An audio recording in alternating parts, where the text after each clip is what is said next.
I really enjoyed the first two Pup Star films, so I was looking forward to the third. This is Pup Star World Tour, and I'm pleased to say I did enjoy it. It's not as good as the previous two, but I'd say it's still worth watching if you've enjoyed the other two. This was released in 2018.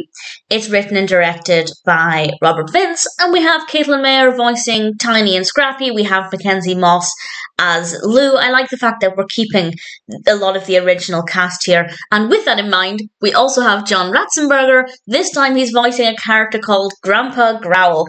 It is because of John Ratzenberger that I became aware of these films to begin with, and I'm really glad that I had a reason to watch them.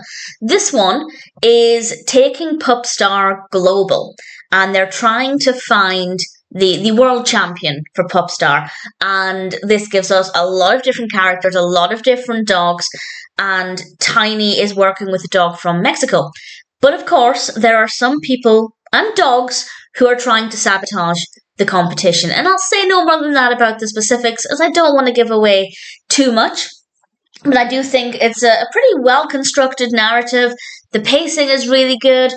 It's quite interesting. As I said, it's maybe not as good as the first two, and for me that is largely just because of the narrative. I didn't find it as interesting as the previous two. But all of the other elements, I'd say, are as good as the previous two films. The dogs, the variety of dogs, it never ceases to amaze me how many different dog breeds there are in these films. It's so much fun. And the special effects with the dogs talking looks really great. The music is really engaging. The voice acting is brilliant. So the quality is the same as the previous two, except for, in my opinion, the narrative maybe isn't as interesting, but only slightly. I wasn't bored. I did still enjoy it. We do have some great music. Scrappy is actually mostly the dog who is in danger here with Tiny and Scrappy, and I think that bringing in Scrappy in the previous film definitely helped the narrative here. Had it been Tiny in Scrappy's position, it might not have worked as well, or it might not have flowed as well, but I think everything made perfect sense, everything flowed well, the pacing was really great. It just maybe for me wasn't as interesting as the previous two. I feel like it's also a little bit more chaotic. I feel like we're jumping around a lot more, which means I don't necessarily feel like I'm getting enough out of each scene before we jump onto the next one, but it's not a huge issue. It's just something, if I were to point to some area of improvement, that is one.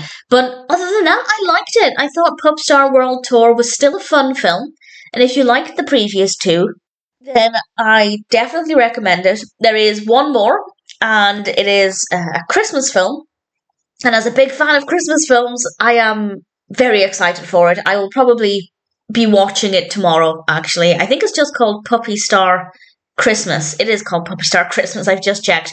And if it's the quality of this one, but with a Christmas angle, there's a very strong chance that I am going to absolutely adore it.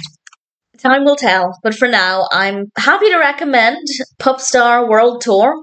And if you haven't seen the previous two, it is better to watch them in order, just because there are some things that would spoil the previous films if you haven't seen them. But either way, I definitely recommend Pup Star World Tour. I thought this was a pretty good film, and I'm looking forward to watching the next one.